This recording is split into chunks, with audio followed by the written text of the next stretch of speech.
Coming to you from Final Third Cigar and Whiskey Lounge in Ingalls, Indiana, Indiana's exclusive Aladino Cigar Lounge. It's the Final Third Podcast.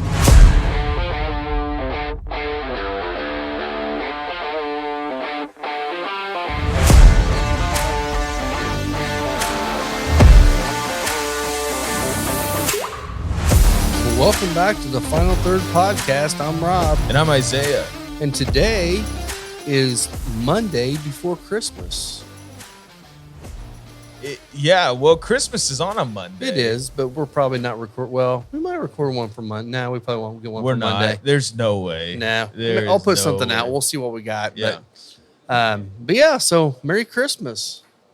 And a happy Hanukkah Yes. to those who are done celebrating at this point. Yeah. Exactly. Sad days. Yeah. Sad days. Sad days. Sad days when it's all over. How many days are in Hanukkah, Rob? All of them.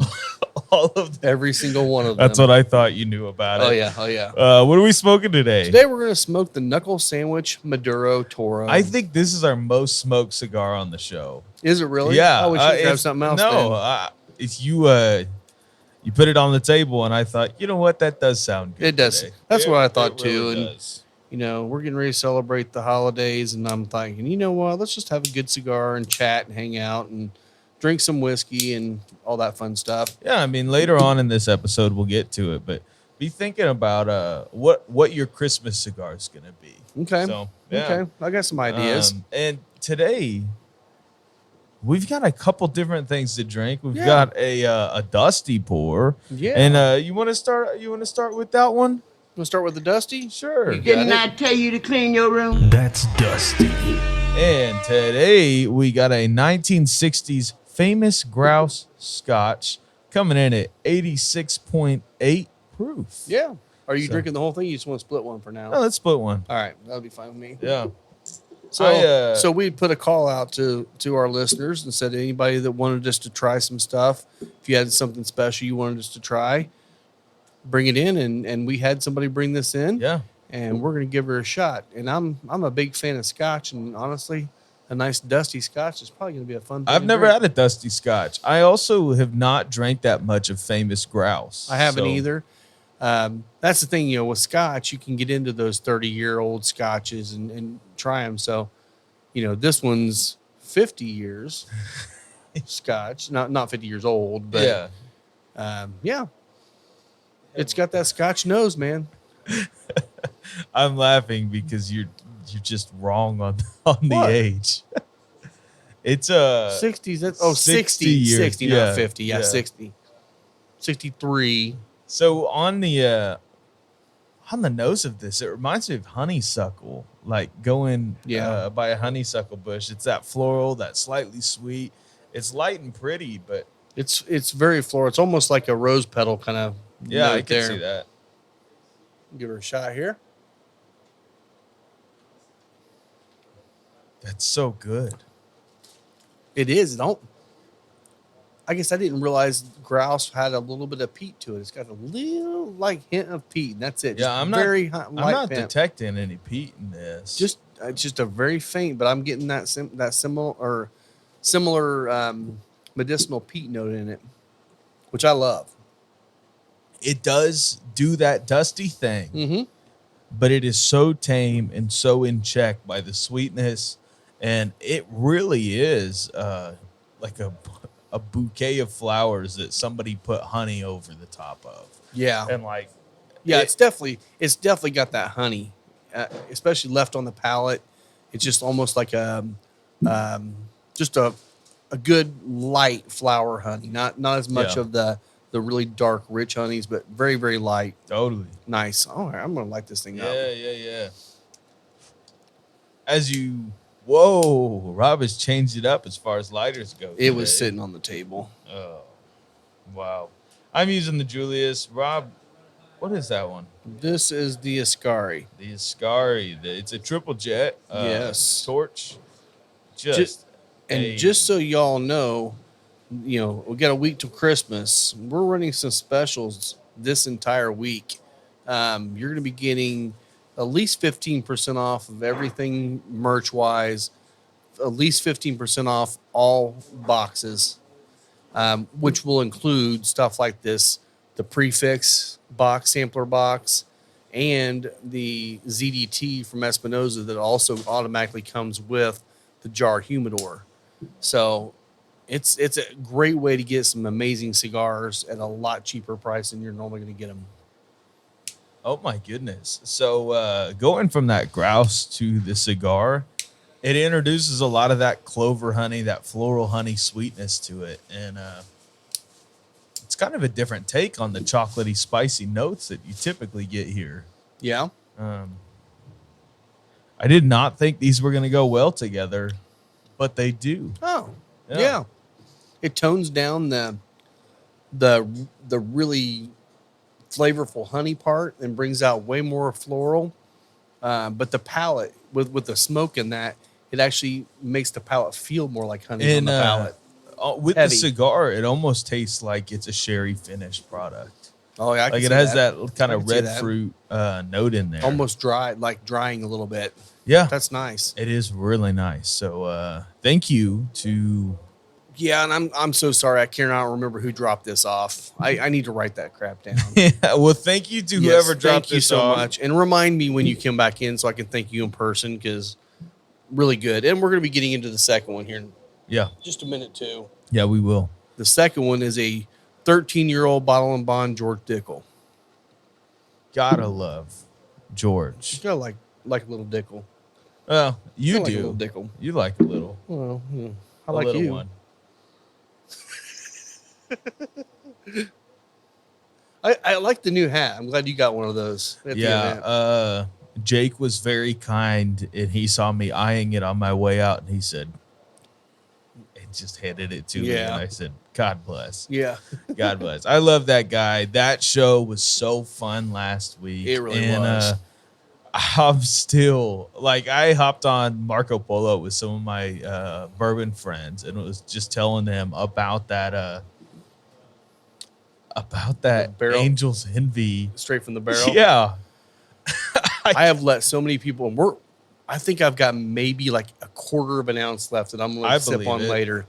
I've let so many people try it, and everyone's like, "My God, why doesn't Angel's Envy make that every day?" I'm like, "Right." Yeah, Release that it's stuff all the crazy time. because it's just like this is not a special barrel to them.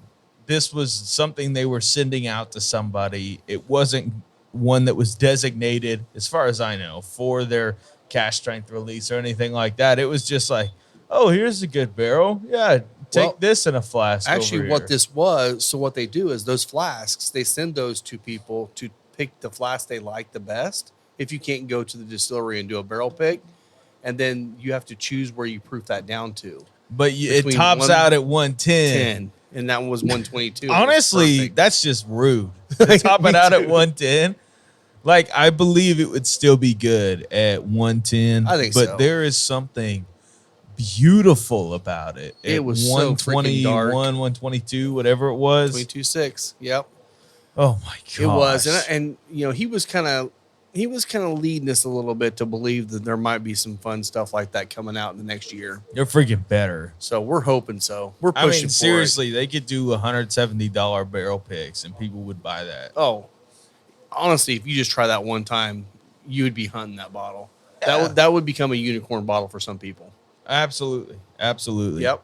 So how did that event go? How was the time Great. with Angel's Envy? Did a lot of people try the pairings? They did. Yeah, a lot of people did. A lot of people, I mean, it was cool because we had a lot of people coming just for the Angels Envy and others coming just for the Crowned Heads. And then once they all kind of got together, it's like, oh, this all works together really well. Yeah. And it turned out to be really a great event. I mean, we were packed inside and outside Good. pretty much during the entire event. And Jake, Jason, and Sean all just crushed it. They were awesome to hang out with. You know, bringing in some different offerings and doing the pairings with it. People were loving it. You know, Good. that's the thing. Is like the Angels Envy Rye is not my. I normally hate that pour. Yeah. I fell in love with it with the blood medicine. Yeah.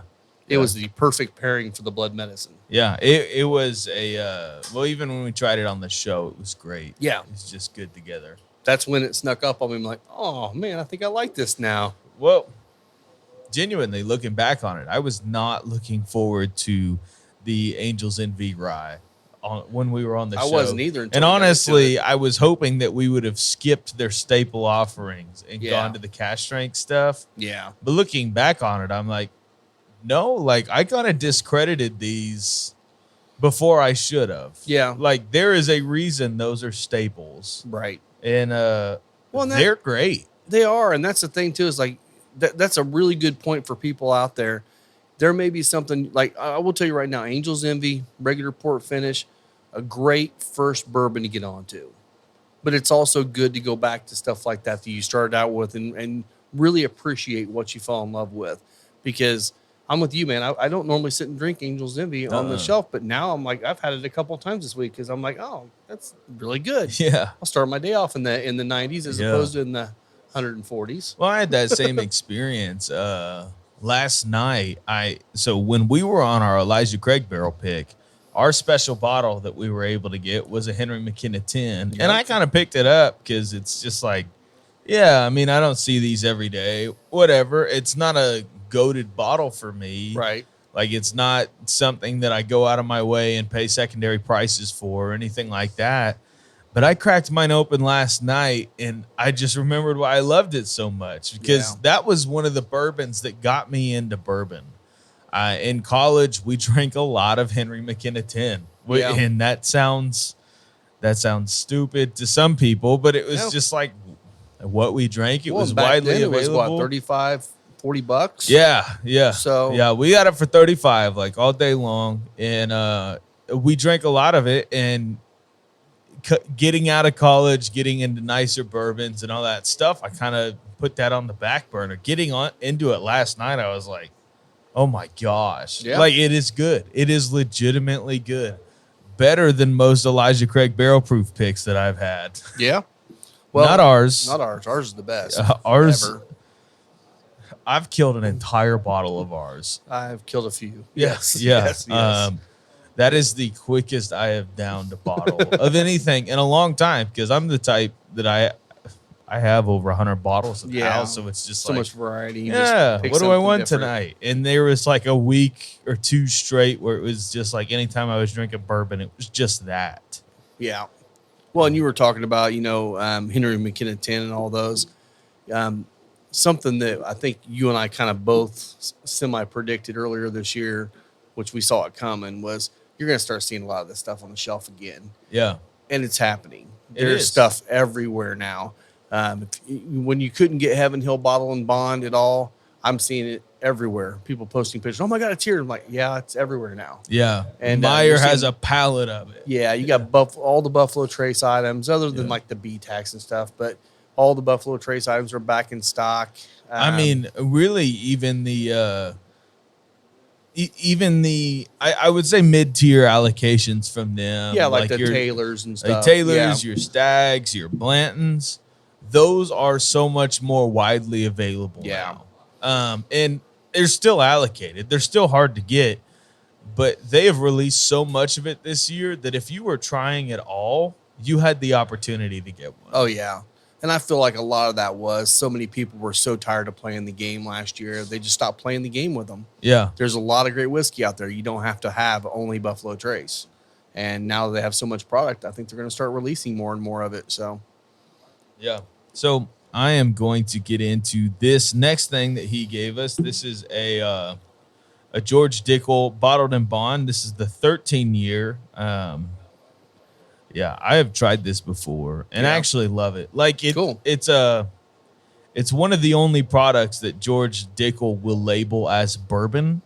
On everything else, they will call it Tennessee whiskey. Okay. So, and they should.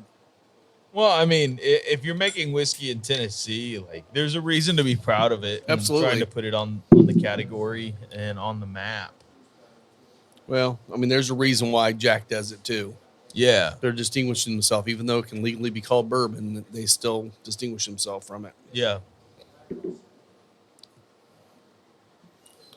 Starting to get a few people coming in. One or two. Nice. Three nice. or four. So you got some stuff coming up for Christmas? You got anything going on at all? A million things. Need a drummer? Yeah, last night I was kind of heated in our group chat. That was because no, I don't want to get into I'm it. telling you, I'm still rooting for Will to become your bongo guy. I do not need bongos. Oh, for bongos, baby. Christmas. Yeah, Bongos absolutely. says Christmas. There is nothing about Oh Christmas no, that no. bongos There say. there was a dude sitting right next to Jesus when he was in the manger playing bongos. You know it was happening. It was happening. It was not. I think it was. It just wasn't. You weren't there. I, I'm way older than you. Are you that old? Honestly, could be. Bongos, baby. So I saw that you guys had reindeer and an elf here. Not here. It was over across in the town Oh, hall. okay. I Yeah. was like, what the heck? Who was Yeah. doing that at a cigar lounge? Nah, it's over here. They had it for the town, and Gotcha. they had a crap ton of people show up for it. Good. It was pretty Did you guys cool. sponsor the event? Yeah. Yeah. It's local. We always Yeah, sponsor totally. local stuff. So, but yeah, it was pretty cool. That guy that owns the reindeer farm actually comes in here, I don't know, a couple times a month. And so Lisa's started getting him out here, and now the kids love it. Last year they had a bunch come out, and this year they were lined up petting the reindeer. So it That's was like, awesome. I it's mean, fun. every single mall has a Santa. Every single Cabela's, Bass Pro has a Santa, Yep. but nobody has reindeer. So that's pretty cool. That was cool. Yeah. But yeah, it was a good time. Unfortunately, it was also a crazy rainy monsoon day, so I was really glad Yeah. to see they were inside this year. Last year we were outside. So Yeah. That is Yeah. good. so this is releasing Monday. Yeah. Your mama's coming tomorrow, Yeah. which not tomorrow on the yeah, it's already passed, guys. Don't worry about this. Tomorrow, as in Saturday, Before December the- 16th. Yes. For the final third Christmas party. So if you're listening to this, Sorry, it already happened. It was a great time. it is, And no. you just missed it. You did. And that's a little bit sad for you. Yes. But there'll be another one next year. And his mom is the charcuterie queen. Yes. She built the entire bar into a charcuterie, Yeah. and it was amazing. It was amazing. Yeah. So this It's gonna be amazing. this morning she called me up. She was having trouble with her car. She's got a Toyota Highlander that's honestly been great, but it was having some issues, and she took it into the shop this morning at a dealership and said, "Hey, if this ends up taking too long, can you pick me up?" And I was like, "Yeah, whatever." They said it's gonna take probably 5-6 hours. So I went over and picked her up. She said, "I don't have a car. Can you take me shopping? I got to get a couple more things for the shop." And I was like, "If you'll buy me lunch." Like, Nice. so that was the deal. That's cool. I can tell you there is going to be a lot of great things on that charcuterie board. I'm excited. I think she even told me about smoked salmon and all of the Ooh. things. So Yes.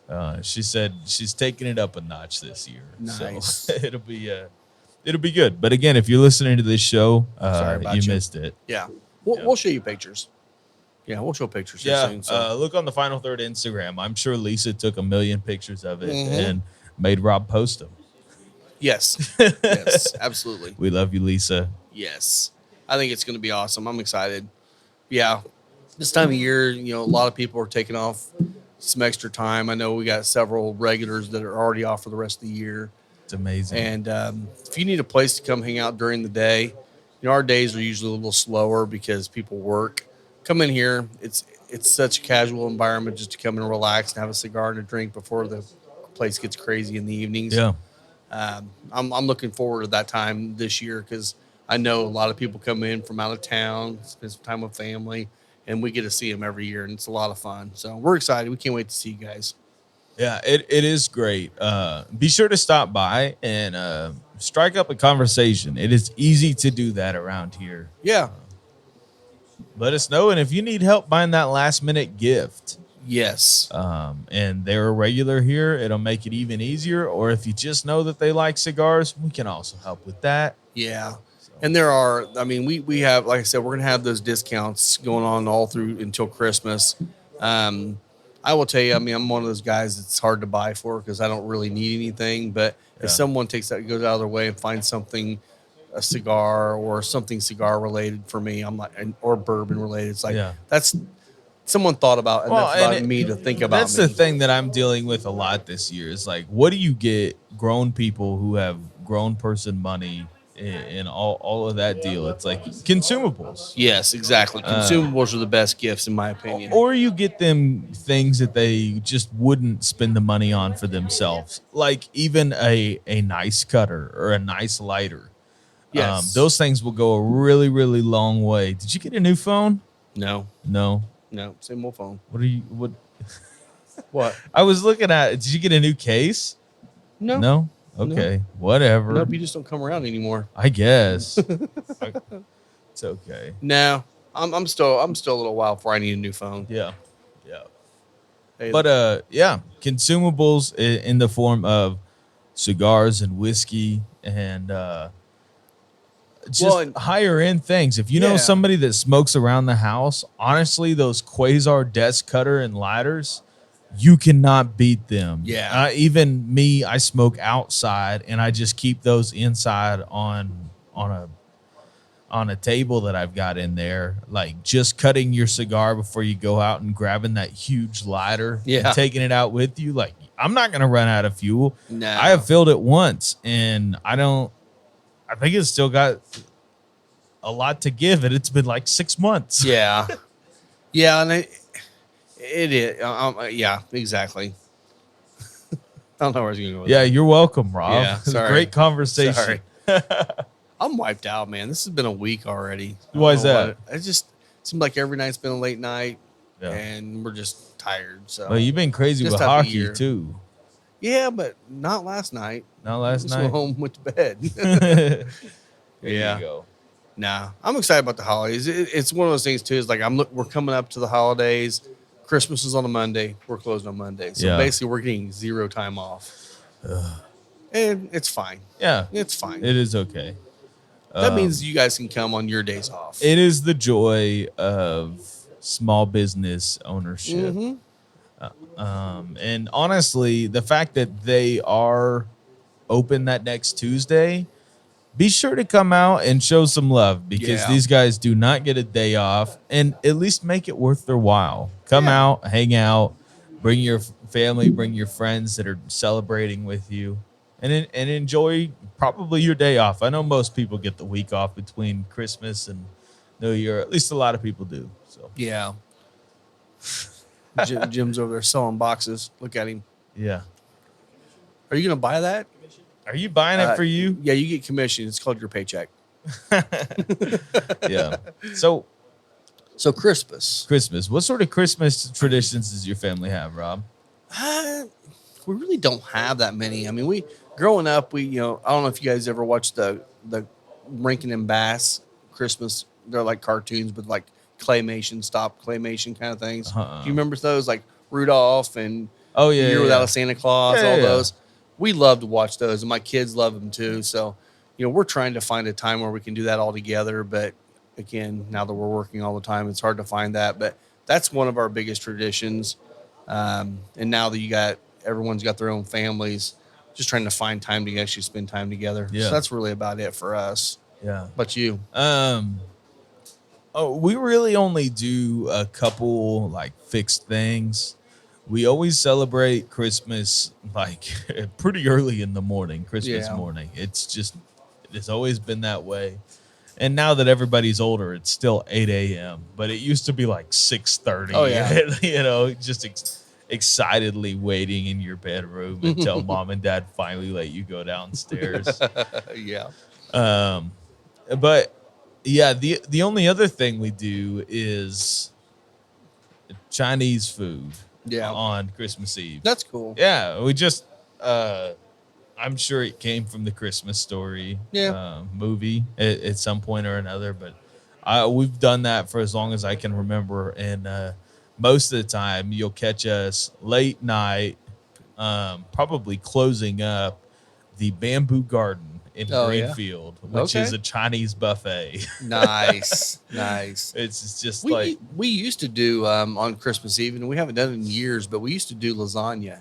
Oh yeah, I've heard of a lot of people amazing doing that. lasagna, and we'd have lasagna on Christmas Eve, and then everyone would get together the next morning and start Christmas lunch and dinner. Which, honestly, I don't know where the lasagna trend started, but the nice thing about a lasagna is you can basically make it, stick it in the fridge, and then bake it Cook it when for you're ready. whenever you're ready. Yep. Yeah, And actually, it's better if you do it that way It because is. everything kind of pulls together. yeah. So no, that's great. And then this year we'll be splitting Christmas, do the first half with my family and the latter half with Victoria's family. But Yep. that kind of works out anyway because they're not early to rise. So yeah. All right, well, I'd good. rather it be that way. Cinnamon rolls, Christmas morning. It's a necessity. Nice. Somebody's got to make cinnamon rolls. Awesome. So this year it's me. Okay. Yeah. So, I like cinnamon rolls, man. me They're so too. good. One of the other things we always used to do, and actually we've continued to do this, is we always got all the girls, Lisa and my 3 daughters, all pajamas every year. Oh, okay. So we'd always go out and find them some nice pajamas or whatever, and they always look forward to it. And it's like we always try to sneak it by them, and they always know it's coming. Yeah. And occasionally we'll actually not give it to them, and then they'll be like, "Where's our pajamas?" We go out and find them for them. Don't So you do chocolate oranges too? we used to when you Yeah. could find them, and if I can find them, I'll get them for the kids. Yeah. Yeah. Oh yeah. Because I remember you telling me like, oh yeah, we do that around Christmas. Yep. Because I've still never eaten a chocolate orange. They're good. It's not the highest quality chocolate, but they still taste really great. Yeah, it's- Orange and chocolate together, so good anyway. Yeah. But yeah, now really, I mean, it's just going to be really kind of casual and spending time with the grandbabies. Yeah. You know, really this time we don't really do a lot of gifts for the adults. It's more about the kids. Oh yeah. So it's just more fun for them.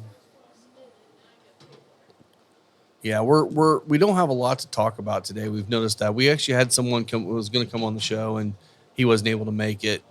So we're Lame. just like talking about stuff. So what are your Christmas cigars? You smoke cigars nearly every day. I do. Yeah. Are you smoking anything special or are you I'll be taking a couple of the Padron 26s home with me. yeah. Smoke a couple of those. Probably going to take one of the McAuliffe Reservas home. Okay. That cigar is such a freaking great cigar. I smoked one yesterday. It's a salty, it's an expensive cigar. It's the most expensive cigar we have in there by about $18. How It's much? 43, I think is what it is. Oh, I haven't even smoked one yet. It's a fantastic cigar, and I smoked one yesterday, and I'm like, it's got Peruvian tobacco in it, in the filler, and Peruvian does this kind of a funky, almost like Indian spice thing to it. That Yeah. I really really like. You know what else has Peruvian tobacco in it? What's that? Mil Diaz. Mil Diaz does. Mil Diaz. But this one takes the Indian spices a little bit. I think it's using more Peruvian because this one really pops those spices, and I love that. Yeah, it'll probably be those. Cool. But you, I am probably going to hit into some of my blood medicine in the morning, and then I will probably finish the day with the Knuckle Sandwich 55. yeah, I just that's one of those cigars that no matter what you smoke, no matter what you drank, it's still Perfect. there and it's still amazing. yeah, I agree. And the 56s will be coming in February. Wow. Yep. So the 56 is the same blend as the 55. It's just going to be whatever different shape, different length they're going to have this year. Yeah. And I did hear that the next year's Warhead is going to be the Knuckle Sandwich 55 size. So it's going to be that oval shape. Oh, cool. So that'll be a brand new size. They were for the like, we Warheads. made this freaking press. Let's use it. Yes, yes. So some good things. Which coming. I appreciate. I love the Warhead blend. Some of the sizes have just been kind of ridiculous the past 2 years. The Toro and the Warhead 7, or maybe that was a Churchill. Churchill was, let's see, this is 9. Churchill was 8. No. No, Last 7. year was Toro, was a box press Toro, wasn't it? I don't remember what it was. 7 is the box press Churchill. Okay. 8 was the Gordo. 9 is the football. Gordo. No, last year's was. Wait, I'm on the wrong one. You're right. Yeah. Yeah, It was a 60. last Yeah. year's was a 660, This and year's is that because Bellicose or the we dogged on it, and then we tried it, and we were like, oh Damn yeah, good. it's still good. So it's good. still great. But those Warhead 7s, I still am sitting on a box of them. the Churchill was my favorite size, other than the Lancero. The Lancero, I think it was like maybe 2, something like that. Is still probably the best flavor. I have a still hard time one believing left. they'll bring back the Lancero. We'll see. I don't know. I mean, they're kind of trying to do new things every time. Yeah. And honestly, if they're going to the Cuban shapes, they can go. They can do this for another 15 years and Yeah. never repeat. So, Oh yeah. I would say I'd love to see them do a Corona, but that would be an expensive Corona. It'd be hard for them to decrease the cost that much to make it affordable for someone to buy a Corona. Because a lot of the guys that like those more full-bodied cigars want a bigger cigar. Yeah. And to have a I mean, and Corona, I would love I'm in it. that boat too. Dude, I mean, That being said, 601 green yeah, Corona, yeah, man. I know. It's hard to pass up. It would be fun for them to do like a double Corona and do double as far as length. Unlike what was that Sobra Mesa that was a double Corona and was basically like a 62. 56 ring gauge, and it was like 9 inches long. There's 8 nothing inches long. about that made me think, 8 yeah, inches long. double Corona. Yeah. But again, we're in America. We can call anything we want to call it. And I wish that's one of the things I really wish that would have translated from Cuba. The only thing really is I wish they would have actually used all the traditional Cuban shapes and sizes Yeah. and allowed people to make all those cigars, because there was plenty of sizes.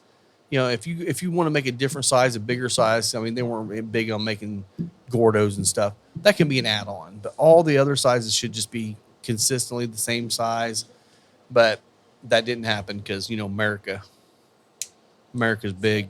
Yeah. So we're Something else. this is about to be our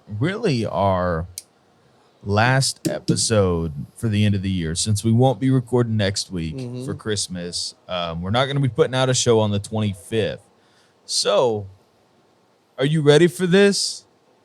Last year we did this. The week before we did predictions for the next year. And then in 2 weeks when we record again, we're going to do cigars of the year. Cigars of the year. And I would also say pours of the year. Yeah. If we want to, We'll do both. We can do 1 ounces or So that'll whatever. be a January 1st release. Yeah. Yeah. Yep. So Rob, what predictions do you see in the cigar or whiskey space for 24. Wow. I know. Yeah. I know. I just feel makes like me we're feel going to old. see a resurgence of San Andreas Maduro. I'm hoping so. That's my prediction this year. I feel like we nailed it last year with Sumatra. Everybody had Sumatra, but what's gotten lost is there's not been a lot of San Andreas, and the ones that came out were bangers this year. Yeah. So I mean, McAuliffe Black, I'm pretty sure that's a Maduro, San Andreas. Yes. Yeah. I really feel like people are going to, because I mean, one of the biggest problems was there was a little bit of a shortage of the San Andreas wrapper. But they took almost a whole year off of them. So there's got to be some wrapper out there available to start rolling and making new cigars. So I feel like San Andreas Maduro, really, really hoping to see Knuckle Sandwich come out with their Maduro.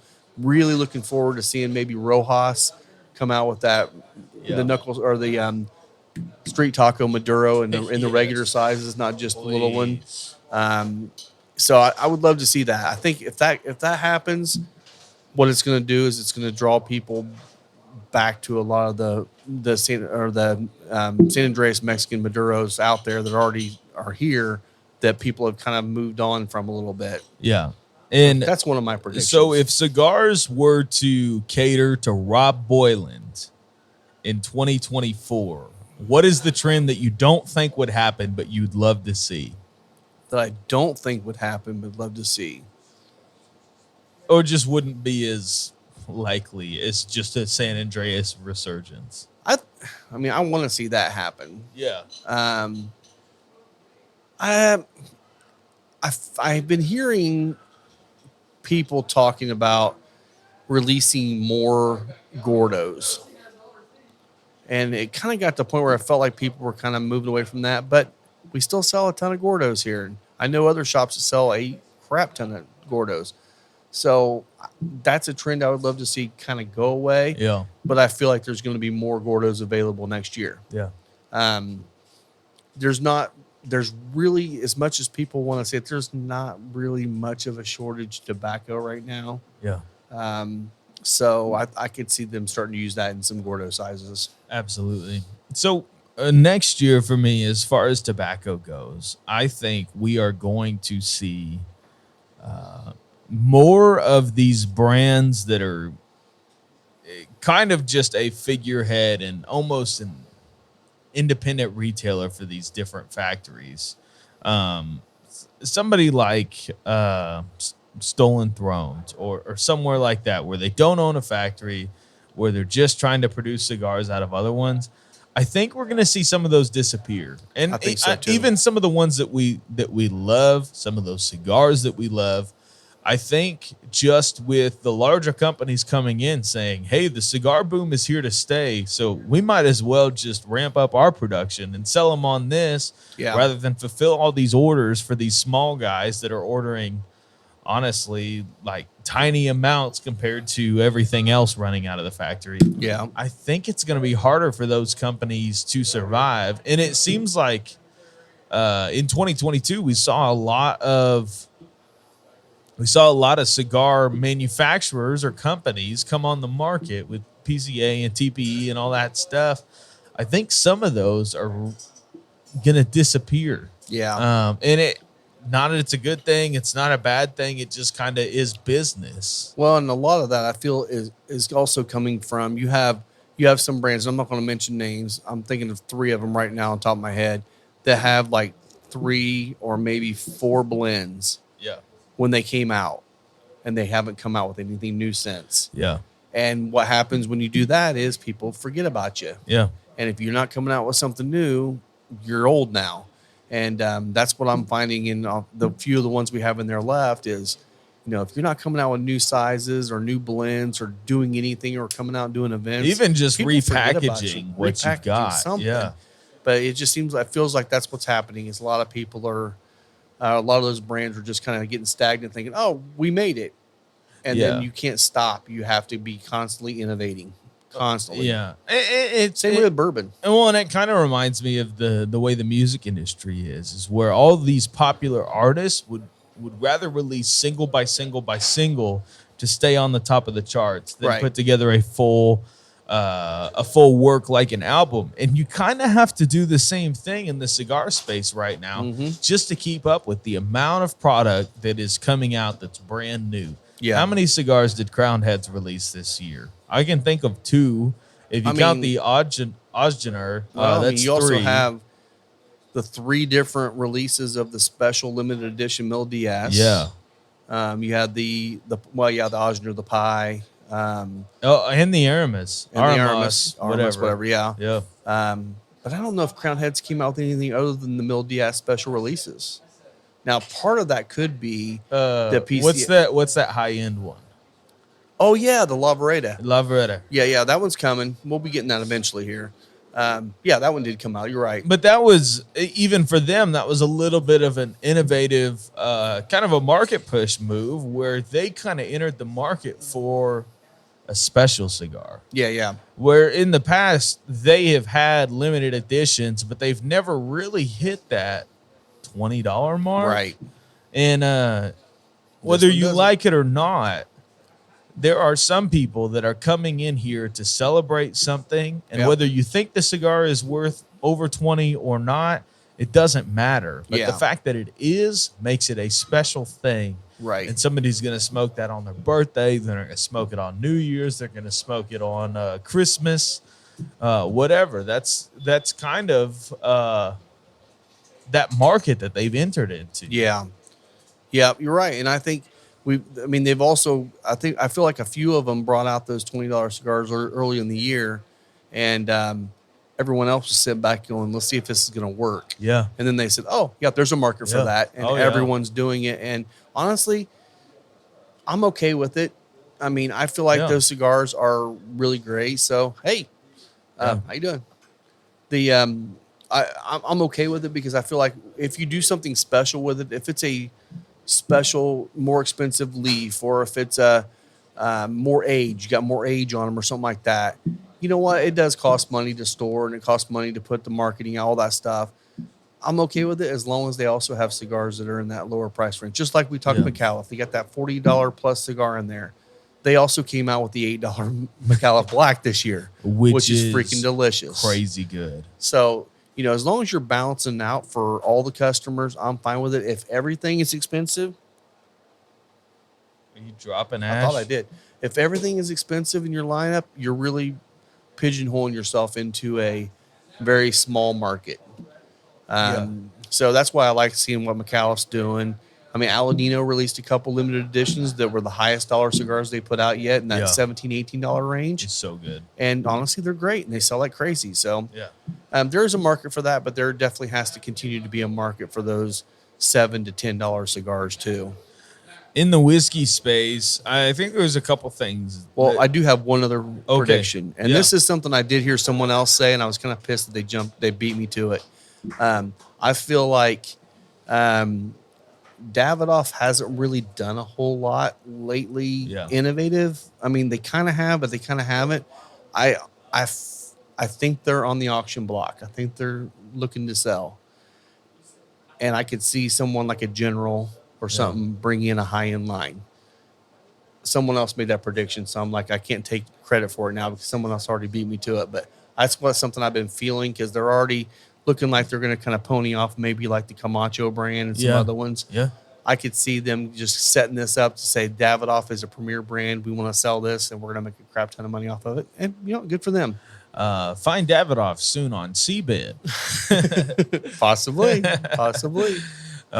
So that is interesting. I hadn't thought about that. But as far as Davidoff's releases have gone, they've done their typical yearly thing, the year of blank, and they still sell, but they haven't gone forward and really made a new cigar for their line. So and they may have, and I just don't know about it, but I haven't seen it. At least they're not marketing it. I haven't seen, unless it's being marketed at the Davidoff lounges, which that could be part of it. But that wouldn't surprise me. I could see that. If you're in the know on that, you're probably in the know just because they are a very, very niche brand. So So whiskey space. So in the whiskey space, I think we're going to see a couple things in this. I got three things for you for this upcoming year. I think the year of the finishes is coming to an end. I think the finished craze is going to be dying down in 2024, and not as far as every single type of finishing. Yeah, not dead. But the crazy finish. But I think the sweet finishes, the wine finishes, everything like that is going to be kind of subsiding, and it will. The things that will live on the shelf are the refined brands like Barrel, Angel's Envy, stuff like that. Yep. But I think the barrel picks of finished everything are going to start dropping. As far as finishing, I think the thing that people are going to explore more is some straight wood finishes. Yeah. I think we'll see different types of wood being used, different types of toasting methods. I think there'll be some charred staves going in. Disclaimer, don't do toasted Amburana. No. I actually, Amburana's already toasted when they get it. I know, but it shouldn't even be a freaking barrel. But I think Amburana is going to die in 2024. I think so. I just really think it's almost dead now. It is almost dead now, and the market has been flooded, and it's seen its heyday. I think people are going to really lean more into French oaking, double American oak. I think they're going to lean into like Mizunara and things like that. And there's probably other woods that you can finish with that we're just not privy to yet. Right. Some of those Japanese woods that we've tried before, amazing. So absolutely fantastic. No, I'm with you there. I feel like there's so much more flavor, or I shouldn't say more flavor. more nuanced flavor coming out of the wood as opposed to just doing it finished to get the flavor. Yeah. And what I feel like that's gonna do is it's gonna bring those brands, and it's like your whiskey better be freaking good before you do this, Yeah. because you're not gonna be able to cover it up with throwing it in a wet, Starlight, or a wet. I didn't mean to say Starlight, but in a wet port barrel or a wet sherry barrel. Yeah. You can cover up a lot of mistakes by finishing. You can't cover up a lot of mistakes by toasting, or just. I mean, you can intensify it, but you're not going to cover the mistakes. Yeah, I think we're going to see more of the Maker's Mark model with their private selects, where you end up with those finishing staves going into a barrel and stuff like that. It is kind of a way to cheat your way to higher perceived age. Not saying that Makers is young. Makers is a 7 to 8 or a 6 to 8 year product by the time it goes into a bottle, by the time Right. it actually goes anywhere. But with these smaller and craft distilleries, I think 4 years is no longer enough. Not for the money that people are charging for it, for sure. No. If you want to put out a 4-year product at $30, go for it. But that also goes into one thing that I remember Alan Bishop said to us in Whiskey Trends is he said the small brands are going to be around, the large brands are going to be around, and the mid-tier is just going to fall away. Yeah. Which some distilleries we really like are in that mid-tier. So it's like some of them are, and the problem is they haven't caught up with the similar caliber of products that the big brands are putting out. Like the big brands like Heaven Hill, Elijah Craig is putting out these barrel proof products at 9 to 11 years. Yep. For these picks that literally anybody and their brother can get. Indiana Bourbon Club got one. So anybody can get one. Yeah. It's no longer a special thing. Yep. But you can sell them at the same price, probably $10 more than you would a 4-year-old Starlight. Where do you think people are going to go? Exactly. You're exactly right. And why wouldn't you? Yeah, I mean, it's at the end of the day, it's almost just basic economics. Yeah. I think that some of the mid-tier brands are really going to struggle. There are some that have really carved their way in the market and they have their fan base and it's going to go. I think Old 55 will be around. They're still a small brand. They're still doing it. They're still another year away from barrels to be released too, 25. I don't know. So that's what worries me about someone like that is if they don't have product, people are going to they're already starting to forget about them. I forgot about them. And they haven't released anything and that's in nothing forever. against them. They had issues and family comes first, 100% every day of the week. I get it. But it is hard to keep a brand going when people forgot about you. If they want to come back in 2025 with something big, they're going to have to do a rebrand and catch people's attention again. I think so. New bottle, new label, whatever. Something just new. something. Yeah. But that's kind of what I think is coming. I think you're going to see more what I'll call straight wood finishes, less of those being Amberana, and a lot less of sherry and port and everything else in that realm because everybody's sherry or port finished everything at this point. And it's because there's way more barrels of sherry and port you can buy out there in the market. And it makes also, it easy everybody finish. is honey finished. So I think that's also going to die off. Well, especially after the last couple honey finishes turned out to not be so good. People are kind of tired of it. So it's like, well, I mean, a lot of smaller brands when they're going to honey finish are, and this is a problem with the legalities behind the finishing process. You can literally take a gallon of honey and dump it in a 53-gallon barrel, and that is now a honey finished bourbon. Is it legally classified as a bourbon anymore? No, but on the label, can you say bourbon finished in honey barrels? Yes. Because that is legal because you're not saying it's a straight bourbon. Yeah. But I think so much more of that will die off. That's a good point, too. I feel like also in 2024, and it could be longer down the road, but I feel like also, is it the TTB? Yeah. I feel like they're going to start nailing some of these people.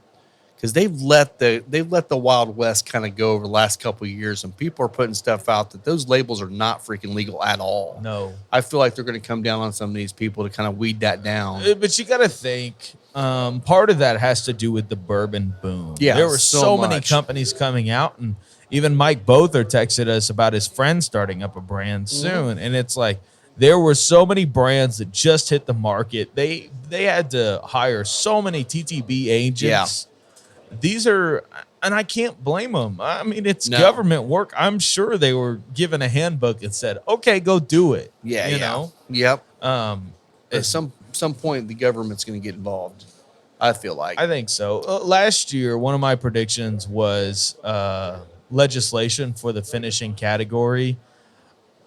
I am hoping that again for this year because we didn't get it. There's no regulations, no rules around finishing yet. Yeah. I'm hoping it happens, but I'm not holding my breath. I just think now at this point, we have to pray that something happens and educate consumers as best as possible. So here's another one I'm wondering about too. Like, after Alan was telling us about, feeling like a lot of the again, small brands can stay open just because they already have their following. People are coming in. Most of the bottles are being bought right in the distillery. And small brands for Indiana, I would label that as Old 55, Hard Truth, Bear Wallow, probably a couple other brands. Yeah. Hard Truth is on their way to becoming a mid-tier, but even if they do not take off into that space, the Indiana following behind them is going to carry them through. Exactly. I feel like some of those mid tiers, what could happen is those mid tiers are going to realize, we're starting to lose a lot of the market share, and you're going to have some of the big dogs come in and say, "Hey, we'll buy you," and they're going to buy up some of these. I mean, like Green River. Exactly. Green River got bought up. Exactly. Green River. I mean, I know Penelope's a different animal, but like Penelope, I mean, a great brand. MGP bought them back, and I feel like that's going to happen more. And you know what? Good for both, because now the distiller that might be starting to slowly fail can actually make money back and either keep doing it or not do it. Yeah. And the big brands are able to continue those legacies of the small distillery. So any whiskey trends that you see, I also think there are going to be less new brands coming onto the market in 2024. We had a big boom in 2022, 2023. There's a whole lot of brands that it's probably started in that 2020, 2019 range and just finally had product to put out in 2023. I don't think we're going to see that. No, I the biggest thing I feel like is going to change is I feel like the whole the bourbon craze, the stupid we see in the bourbon hunting, I feel like that's going to slow down. That's just going to naturally happen because there's more product available. Yeah. One of the things I really hope to see die, and we won't go into depth on this, I hope the flipping game just finally dies. Yeah. I'm just so tired of seeing that happen where people get a special bottle and then immediately flip it as opposed to enjoying it with your friends. Yeah. I just feel like that's wrong. And I feel like that's something that most, if not all, distilleries want to see happen. They want to see the flipping market die off. And you know what? If it gets harder for you to get it because they find out that you're flipping bottles all the time, that's on you. It is on you. So I think we've already seen some of the mid-tier distilleries kind of be trumped by the big six. We were talking earlier about even Heaven Hill's 7-year bottled and bond product, right, sitting at Meyer for I think it's $55, 45, 55 bucks. Yeah. Like around that $50 price point. Which honestly, name to me what 7-year product you can get at that price. There's none. Yeah, there's none. It's honestly a fantastic pour in that $50 price range. All day long. It's kind of their FU to all these little guys that are just like, oh yeah, we'll charge that for our 4-year product at 100 proof. What's the age on the Old Forester 20? I don't know. If it's about the 19. It's probably not really. But I mean, that's again another one of those bottles in that $50 price range. I'm like, that's consistently good and near cash strength. But I will say, like we do our old fashions, just our house old fashioned with JTS Brown, 4-year-old bottle and bond, Heaven Hill. awesome for cocktails. You want to step up your game a little bit? Heaven Hill Bottle and Bond 7-year makes a ridiculous cocktail. Yeah. And yeah, it's a little bit more expensive, but if you're wanting to step it up, that's a great way to do it.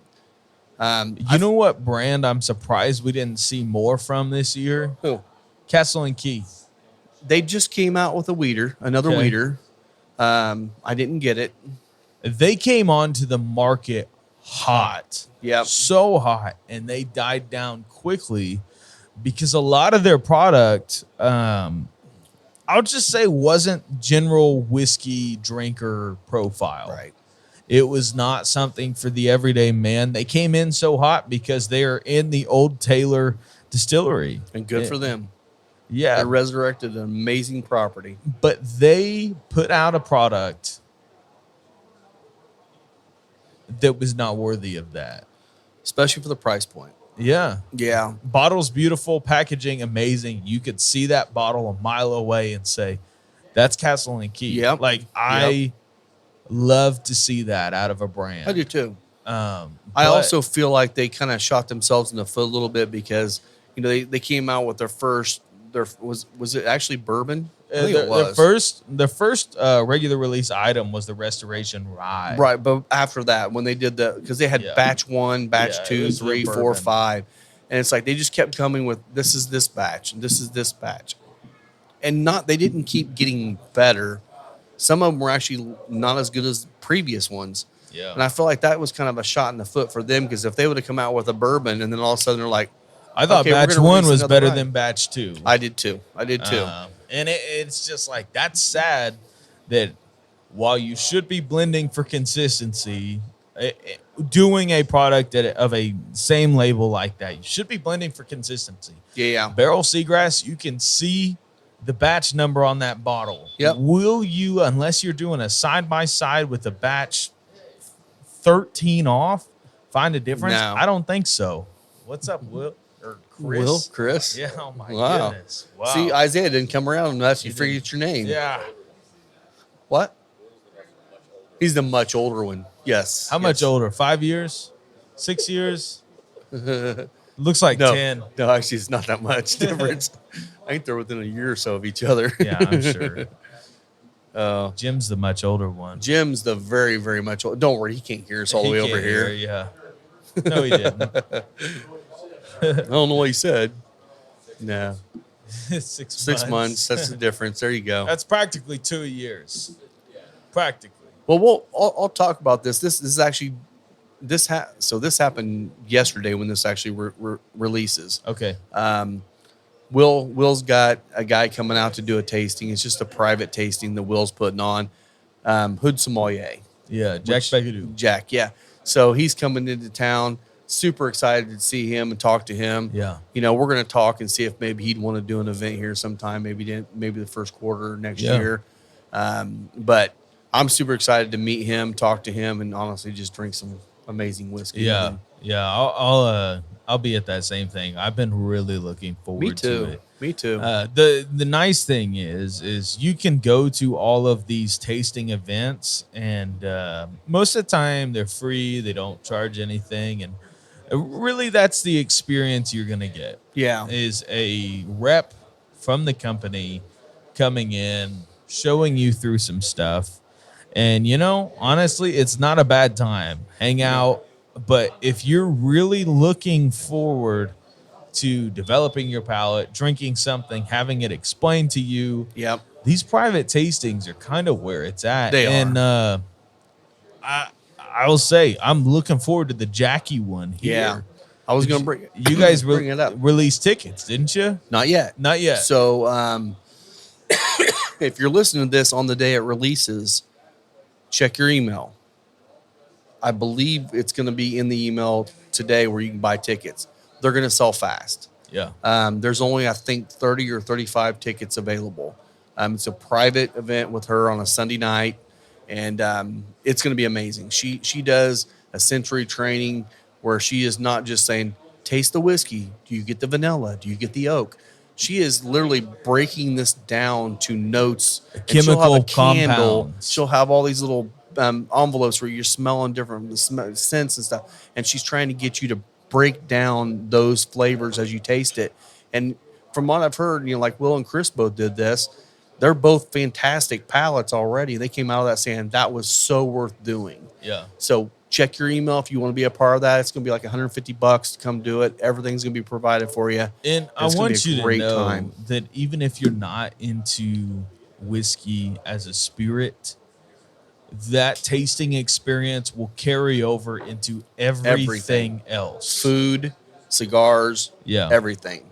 I mean, once you train your palate to taste flavors and pick them apart, anything flavorful, you're going to actually be able to do this with.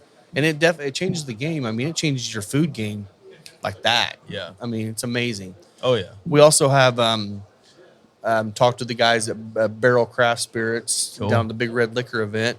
And they're wanting to come in and do an event here first, probably sometime in January or February. And we're going to do a big tasting with them. Those guys are... Oh, they're killing it. Oh, my gosh. So he's going to be bringing some stuff next week to taste. So if you want to come by and taste some stuff from Barrel, we'll be here. So what do you think Barrel's going to release next year? I do know he did tell me that they have a very, very, very special seagrass coming out. And I don't know if he's going to bring it to taste this time, but he'll probably have it for the event. Now, I will say some of the seagrass offerings that they've had in the past, like which the gold label stuff, were delicious. Gosh. They're expensive bottles, but they're freaking delicious. And they're worth it. You're getting they're worth it. 16-year product in there. Yeah. And those guys have, I mean, they are artists when it comes to blending. They are. They see barrels like a bunch of colored pencils in a box, and they're going to make them work for them. Yeah. And it's crazy. And that's the thing. So, I mean, maybe you have to tell me if you think of any other ones.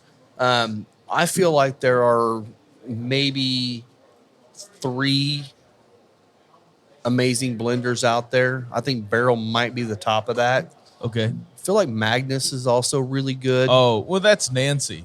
Oh, then duh. I should have known that. Yeah, it's a top. It's definitely a topper. And then Penelope. I think Penelope's amazing.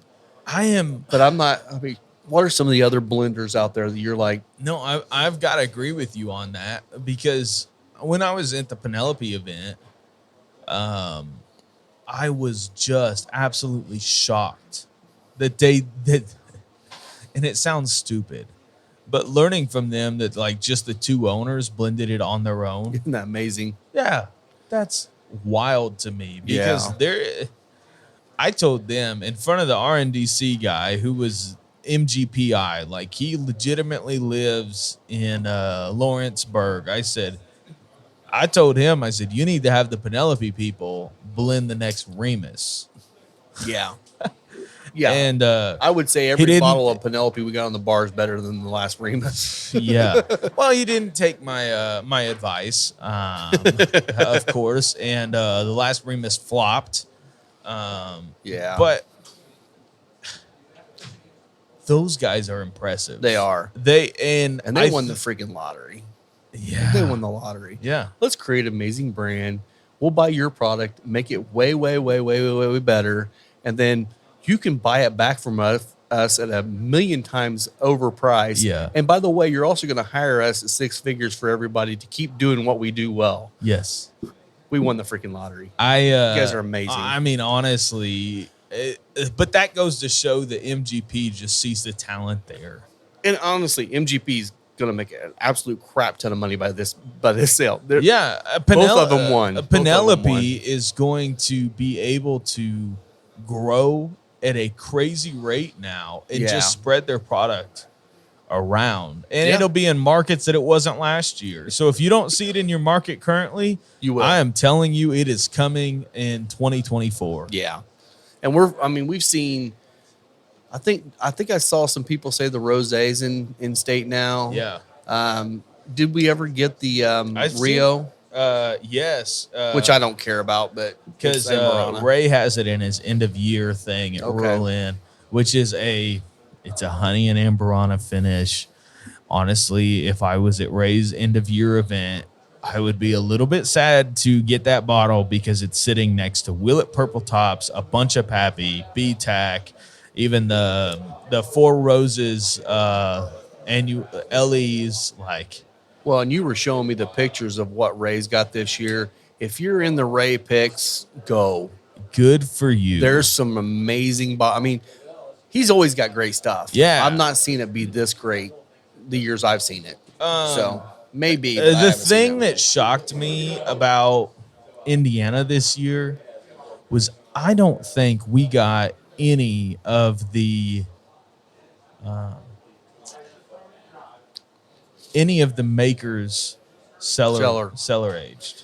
See, I was told, I haven't seen it anywhere, and not in any of the end of the year raffles. None of the lotteries. I was told by somebody in Kentucky, and I don't know if this is true. It may have been a liquor store that it was only released in Kentucky.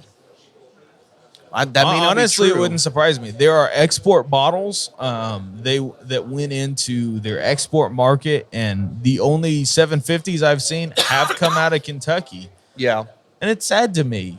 Like, that was such a good product, and I know for a fact they can make more. Yeah. Like, Makers is so big that could be on the same level as the Four Roses LE. Yeah. You know, just one for every store or something like Yeah. that. I do believe wholeheartedly that if Ray were to have gotten even just a case of that, because Lord knows that dude sells enough Makers there that he would deserve a couple cases of it. Oh, yeah. That it would be in that end of year thing. And it's just not.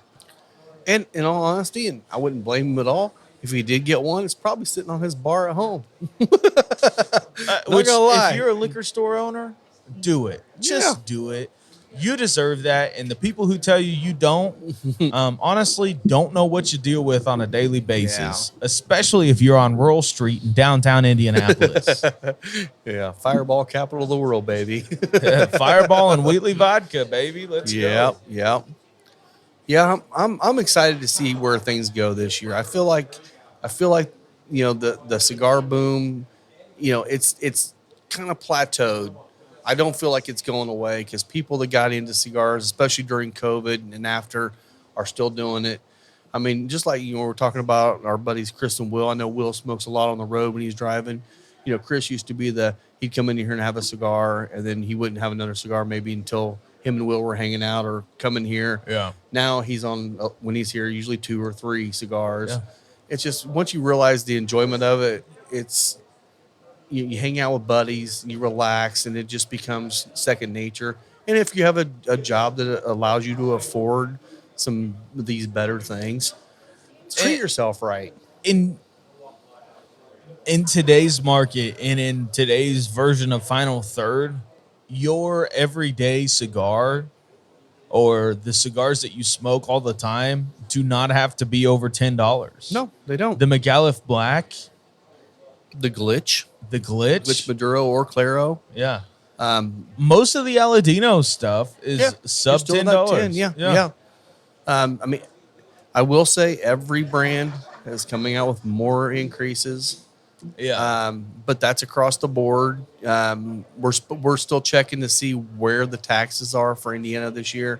We got that dollar cap that's supposed to take place January 1, but with the FDA coming back and fighting and all this different stuff, I don't know if that's actually going to happen. But we have a platform to now start pushing to get it down to that 50-cent range. Yeah. And so that we're going to keep pushing to try to keep the prices down. But every brand is increasing their prices because they have to. I mean, everything's more expensive. Their shipping's stupid expensive. Yeah. Their labor rates have gone up. Even though they're still in Central America, their labor rates are going up. If they're making more product, they hire more people. They have more farms. So it is what it is.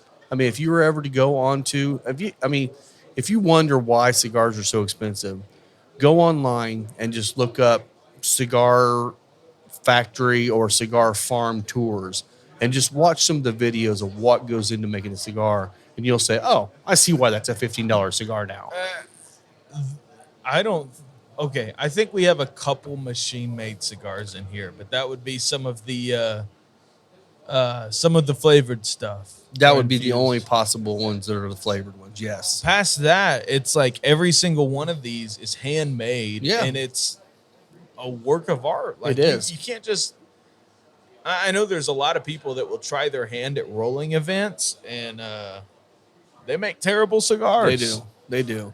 And it's not just the rolling, it's the blending, and it's knowing what's going to taste well with something else. I mean, it's just like making a cocktail, man.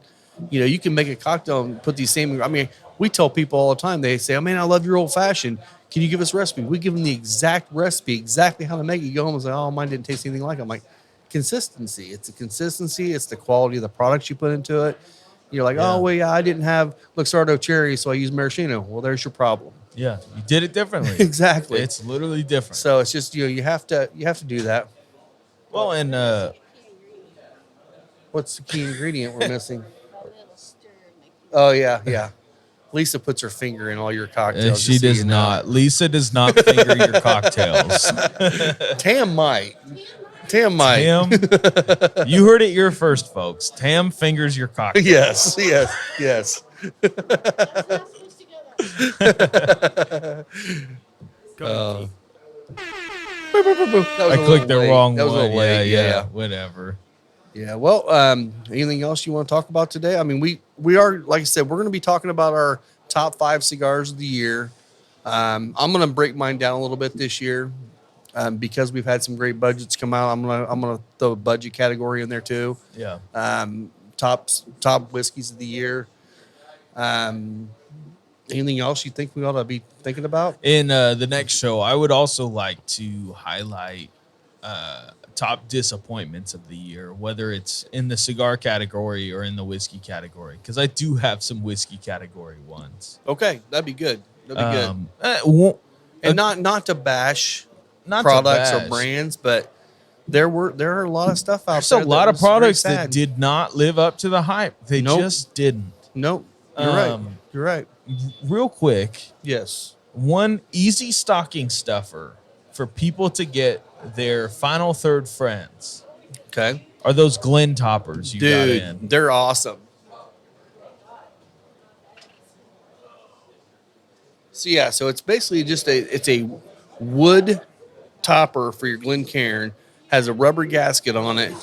And if you're watching the video, you can see it. Otherwise, you're just gonna have to listen to me.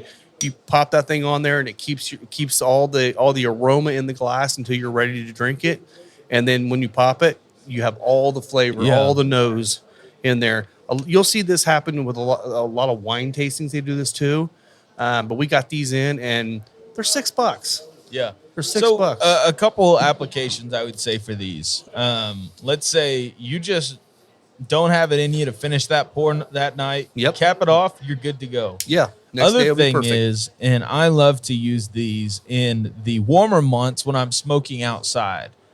It keeps bugs out. bugs Yep. from flying into my whiskey. Or ash And- if you're smoking over close to your ashtray and stuff. And Yes. they seriously, I have had more gnats and stuff fly into my whiskey.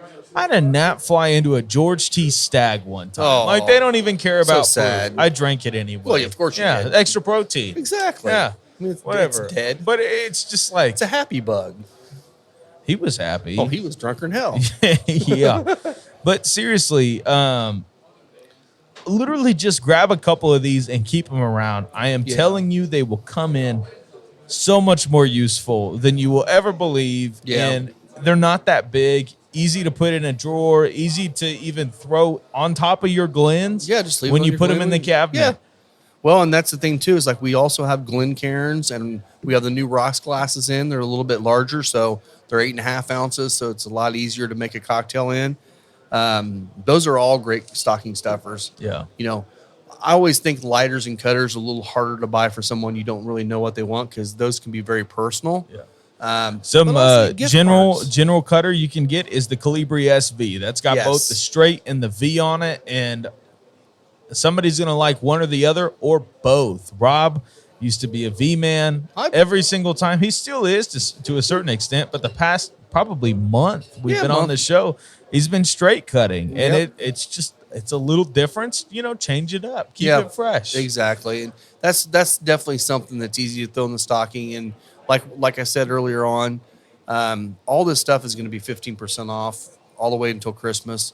So these will be great gifts to give people. I will tell you right now, Colibri online, you never see discounts anywhere. Ever. So to get a Colibri at a discount, I mean, our prices are the same as you would buy them online without shipping. Yeah. You're going to get 15% off that. You can't get them that cheap anywhere else. So No, you can't. that's definitely something for sure. Not Amazon, not their website, not Cigars International. That's a of them. good thing. Good point too is Amazon.